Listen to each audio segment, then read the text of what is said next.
Now to a story every parent needs to know about involving a growing and deeply sinister online trend. It is called sextortion, and it was the focus of a Senate hearing that took place yesterday that received bipartisan concern. As a mom, you work so diligently to keep your children safe. And used to, you would get them home at night and you would lock the doors and you'd be able to kind of exhale.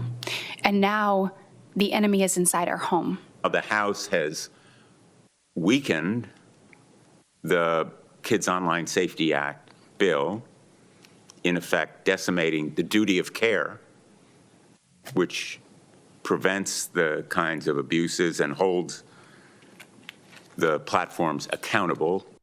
The FBI has referred to sextortion as modern-day terrorism that targets young children, including 15-year-old Bryce Tate, who committed suicide in early November. His father is now speaking out, saying, quote, "They say it's suicide, but in my book, it is 100% murder. They're godless demons, in my opinion, just cowards, awful individuals, worse than criminals." Former Assistant FBI Director Chris Swecker joins me now. Chris, the FBI says that there has been a huge increase in these sextortion cases targeting children. And part of the problem is that parents and grandparents have never heard of this before and don't know that their child could fall victim to something like this. So tell us about what happens in these cases and how these scammers operate.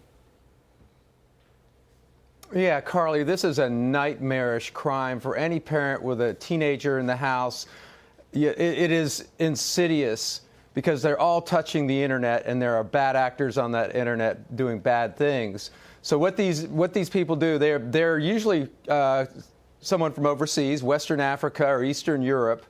They reach out to mostly boys, young boys in their teens, and pose as a young girl, a little bit older. And they enter into a dialogue. They do some grooming there where they've already done some research on the victim and they know where they go to high school, their activities, their friends, and that sort of thing. So they groom them for a while, and then they get them to send pictures of themselves, and then they have the victim send pictures of themselves. And then it turns into an extortion, and that happens very quickly. It goes down real fast. They create a sense of panic. There have been over 30 suicides over this, and the FBI has had over 13,000 reports of sextortion. So as it escalates, they extort money, and if they don't send money, they really start pushing them actually to commit suicide. They make them feel worthless, and it's sort of part of the pressure tactics that they use.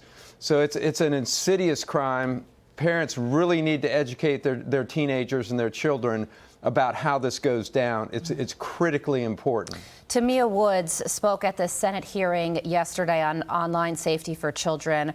Her son was 17 years old. His name was James. He was 17 years old in 2022 when he committed suicide after falling victim to sextortion.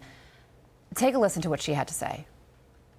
What I would say to children is be vulnerable one more time. I don't care what it is. You speak up. You say something. You stand up for yourself, because we can make sure that we have your back no matter what. I would give anything to have my son back. And he was described as a standout athlete and a happy kid. And it took just 20 hours, Chris, from James going from perfectly normal to this happening to him and then him taking his own life. And the FBI has its focus on a sextortion ring known as 764. It's become the focus of the FBI's attention. Can you tell us about this ring and who these perpetrators are? Yeah, this particular ring is out of Nigeria. And the perpetrators are just Nigerian scammers. They've been known for scamming, conducting cyber scams for years and years and years. They have some accomplices in the U.S. They call them money mules that accept the payment or facilitate the payment. And it's usually somewhere between $100 to $500 in the end. And these teenagers don't have much money. But it's so pervasive across the country. One particular ring got over almost $7 million across, thousands of victims.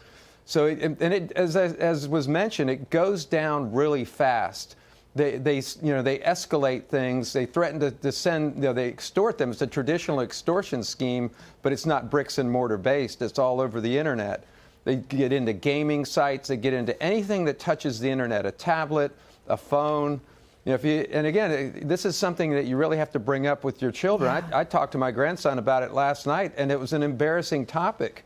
They don't want to talk about it, but you have to get them aware. Awareness is the biggest defense here. They have to know what goes on, and they have to be willing to tell their parents if something is happening. Absolutely, absolutely. And that's what Bryce Tate's father said. He said that his child knew that he could come to the mom and dad with anything, but they didn't talk about this specific thing, so because they didn't know about it. So awareness is so important.